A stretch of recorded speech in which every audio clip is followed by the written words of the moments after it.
বর্তমানে ইদানিং একটা নিউজ খুব দেখা যাচ্ছে, সতর্কতামূলক এলান।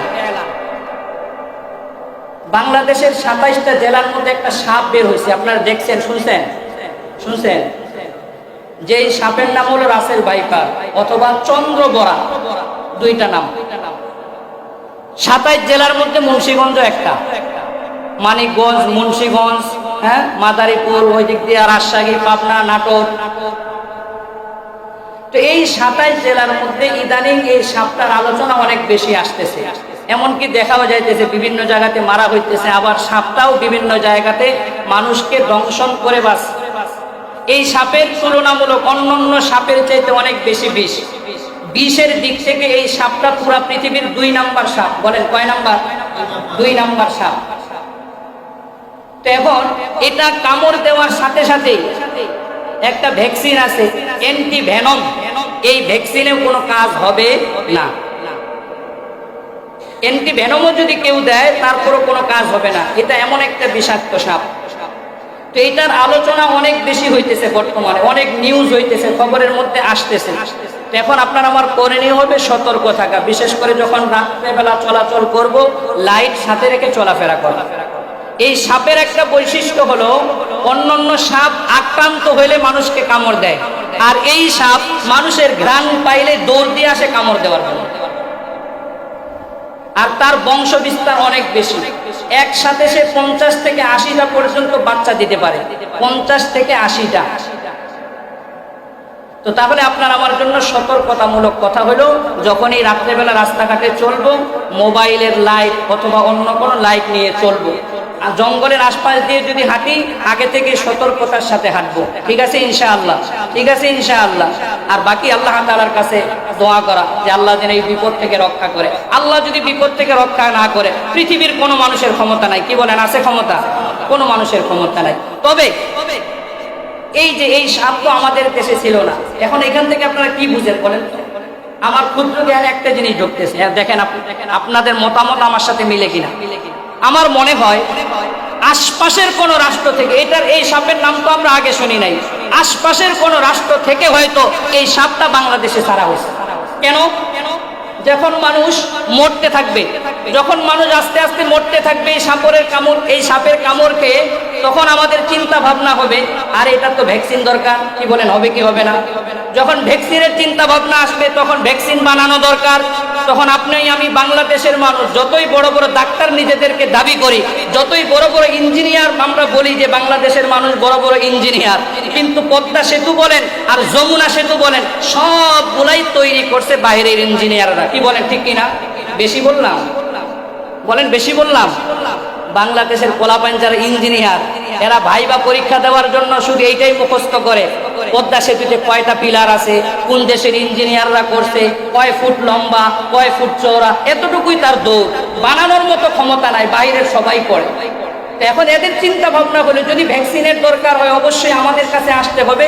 এই জন্য তাদের হয়তো তারা উদ্দেশ্যমূলকভাবে এই সাপটা বাংলাদেশে ছাড়তে পারে, এইটাও একটা সম্ভাবনা হইতে পেলে মানুষের দিকে তেড়ে আসে, দৌড় দিয়ে আসে সবল দেওয়ার জন্য। আবার অ্যান্টি ভেনম নামক যে ভ্যাকসিন রয়েছে সাপের বিষ নামানোর জন্য বা সাপের বিষকে শেষ করার জন্য, এই অ্যান্টি ভেনম নামক ভ্যাকসিন দিয়েও এই সাপের বিষের কোনো ফলাফল আসবে না। তো সেই হিসেবে এটা একটা ভয়ঙ্কর এবং মারাত্মক একটা সাপ, যেটা বাংলাদেশে ইতিমধ্যে অনেক আতঙ্ক তৈরি করে ফেলেছে। এই জন্য সম্মানিত মুসল্লিয়ান একরাম, আপনাদেরকে বলবো, সতর্কতামূলক একটি কথা হলো, আমরা সকলেই এই সাপ থেকে বেঁচে থাকার চেষ্টা করব। এই সাপ থেকে বাঁচার জন্য কয়েকটি কাজ আমরা করতে পারি। ১ নাম্বার, রাত্রেবেলা আমরা চলাফেরা করব না। যদি একান্ত চলাফেরা করতেই হয়, তাহলে আমরা লাইট সাথে নিয়ে চলাফেরা করব। এটা মোবাইলের মাধ্যমে হতে পারে, অথবা আমাদের যে টর্চ লাইট আছে এটার মাধ্যমেও হতে পারে। আমরা দূর থেকে মারতে মারতে আসব। ২ নাম্বার, এই সাপ থেকে বাঁচার কিছু দোয়া আছে, এই দোয়াগুলো আমরা পড়ব, এবং এই সাপ থেকে বাঁচার কিছু আমল আছে, এই আমলগুলো ইনশাআল্লাহ আমরা করব। ১ নাম্বার, আমাদের জেলায়, আমাদের এলাকায় যদি বেশি আতঙ্ক ছড়িয়ে পড়ে, তাহলে আমরা আরেকটি কাজ করব, সেটা হলো যখনই আমরা বাহিরে যাব, তখনই ২ রাকাত সলাতুল হাজত নামাজ আদায় করে এরপরে বাহিরে বের হই। তো তাহলে এই সলাতুল হাজত এই নামাজ আপনাকে আমাকে ওই সাপ থেকে বাঁচাতে পারে। কারণ নামাজের মাধ্যমে আল্লাহ তাআলা বলেন, তোমরা আমার কাছে সাহায্য চাও নামাজের মাধ্যমে। ইয়া আইয়ুহাল্লাযীনা আমানুস্তাঈনু বিস-সাবরি ওয়াস-সালাহ, হে ঈমানদারেরা তোমরা আমার কাছে সাহায্য চাও, আল্লাহর কাছে সাহায্য চাও নামাজ এবং সবরের মাধ্যমে। তো এটা একটা আমল হতে পারে। যখনই বের হব, আতঙ্ক যখন বেশি ছড়িয়ে পড়বে, তখন আমরা যখনই বাড়ি থেকে বের হব 2 রাকাত সালাতুল হাজত পড়ে এরপরে বের হব। বের হওয়ার সাথে সাথেই 2 নাম্বার আমল আমরা যেটা করতে পারি সেটা হলো আমরা একটি দোয়া পড়তে পারি, বিসমিল্লাহি তাওয়াক্কালতু আলাল্লাহ লা হাওলা ওয়ালা কুওয়াতা ইল্লা বিল্লাহ। এই দোয়াটা আমরা পড়তে পারি। কারণ এই দোয়া পড়ে কেউ যদি ঘর থেকে বের হয় তো আল্লাহ তাআলা ওই ব্যক্তিকে যত রকমের বিপদ আপদ হতে পারে, রাস্তাঘাটের যত রকমের বিপদ আপদ সবগুলা থেকে আল্লাহ তাকে হেফাজত করবে। তো এই জন্য আমরা সকলেই যখনই ঘর থেকে বের হব 2 রাকাত নামাজ পড়ে বের হব, সাথে লাইট নিয়ে বের হব, বের হওয়ার সাথে সাথে দোয়া পড়ব, বিসমিল্লাহি তাওয়াক্কালতু আলাল্লাহ লা হাওলা ওয়ালা কুওয়াতা ইল্লা বিল্লাহ। আরেকটি কাজ আমরা করতে পারি, আরেকটি দোয়া আমরা পড়তে পারি। একান্ত যদি কখনো আল্লাহ না করুক এমন হয় সাপ আমার সামনেই এসে পড়ে, তাহলে এই দোয়াটা আপনি আমি সকলেই পড়তে পারি। তো আল্লাহ চাহে তো ওই সাপ থেকে আল্লাহ রক্ষা করবে আমাদেরকে। কি দোয়া সেটা? আল্লাহুম্মা ইন্না নাসআলুকা খায়রা হাযিহিল হাইয়াতি ওয়া খায়রা মা জুবিলাত আলাইহা ওয়া নাউযু বিকা মিন শাররি হাযিহিল হাইয়াতি ওয়া শাররি মা জুবিলাত আলাইহা। আবার বলতেছি দোয়াটা, এই দোয়া আমরা করতে পারি।